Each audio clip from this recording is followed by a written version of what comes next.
Hey there everybody, my name is Waddles, I hope you're doing well. Welcome back to another tutorial video. Today I'm showing off a very basic mob elevator concept. And if you're having a lot of deja vu and thinking, wait, have I seen this before?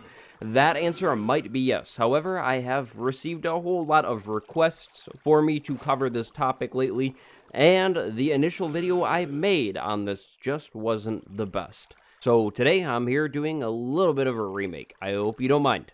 You could be using this design with a whole lot of different things. Maybe a basic grinder farm. Maybe you have some complex thing where you're needing to move mobs around. The elevator tends to work most of the time. This will also work on Java Edition as well as Bedrock Edition. I'm just going to jump right into this video here today, so if you enjoy it, drop a like and subscribe, it helps me out, but this is what you need. Building blocks, 2 blocks of ice, just 2. Signs, it depends on how tall you want to make your elevator, because as you can see here, I have signs going all the way up. Technically, I don't need these 2 right here, but if I'm making my elevator 20 blocks high, you will unfortunately need something like 20 signs. You'll also need soul sand and some water, because that is how you will be moving the mobs upwards. Just to be super clear, this elevator works with all of the 2 high mobs, so that means zombies, skeletons, creepers, I don't know, something that's too high. So let's build an elevator right over here. So to start off this elevator, go ahead and dig a 7-block long trench. Replace the floor of that 7th block with an ice block.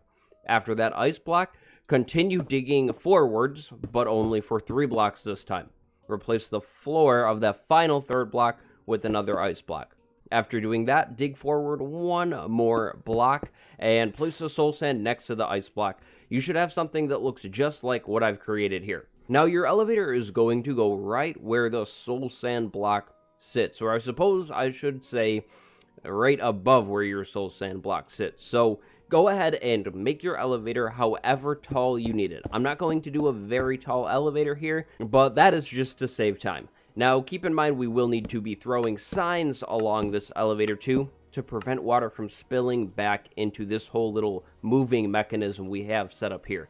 After you've gone ahead and dug your whole elevator out, you can throw your water in the beginning block on this trench, and you should see it pour all the way over to the row of signs. The final step is activating your elevator. So put water sources in all the way up to the top of your elevator above your soul sand block, and then go ahead and remove blocks and let the water flow to wherever you want mobs to be moved to. Then you can go ahead and make a drop or make whatever you're using this thing for.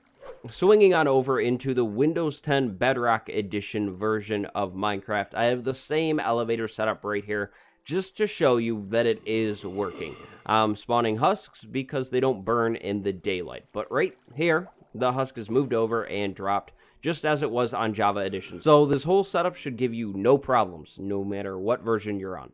As a small disclaimer, sometimes mobs can swim against the current. Now, I don't know if I'm going to get lucky enough to find a zombie that is swimming against the current, but you will know that you have a mob that swam against the current when it sits on this ice block.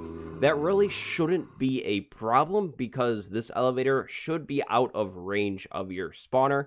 However, just keep in mind that that could happen. Now, to get around that small little annoyance, I find that when another mob gets into the stream and hits that mob that was swimming against the current, it will get pushed into the elevator. So right here, this husk should save the day and send the other husk right into the elevator just like that. Not necessarily as clean as the old elevators, however, this is pretty simple. You could also use some sort of piston set up to push mobs into the water stream as well, but that's a little bit more complex, and the point of this elevator is to be simple and resource friendly. However, that's all I have for you today. My name is Waddles. If this video helped you out, help me out and leave a like and consider subscribing. If you really love my content and want to support me directly, I do have a Patreon down below. On the end slide will be my tutorial playlist. Check that out if you're trying to learn how to do things. Thank you for watching. I will see you next time. Goodbye, everybody.